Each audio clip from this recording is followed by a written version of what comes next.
Здоров, неуважаемый, это циничный комяк с новой порцией охуительных новостей из Республики Коми.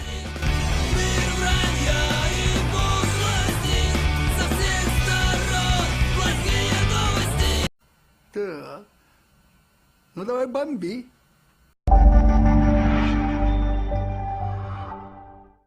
«22 ноября двое пешеходов, мужчина и женщина, чинно и благородно прогуливались по Сыктывкару после посещения кабака на улице Димитрова.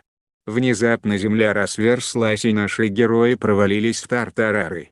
На самом деле нет, просто мужик упал в открытый канализационный люк. По всей видимости, крышку с него стащила снегоуборочная техника, и утащил за собой свою спутницу. Заметившие сие происшествие водители мимо крокодила смогли спасти женщину, а мужчину, который откинул коньки, позже вытащили спасатели. Смерть в России может случиться с каждым, поэтому не щелкайте еблом и вызывайте лучше всего вечером такси. Деточка, это Россия. В одном из домов Воркуты в вентиляции завелся енот. Шерстяной экзотический педрила затрахался жить в съемной однушке с нерадивым хозяином и отправился путешествовать по квартирам дома посредством вентиляционных труб и тоннелей. Во время этого мероприятия мохнатый обитатель вентиляции подкреплялся тем, что поднесут соседи, отчего невзъебенно поправился и перестал пролезать в отверстие. Вот так вот хитрый бизнес-план пошел по пизде. Как сообщается, жирного бегунка все же выманил хозяин через чердак, и у него все хорошо.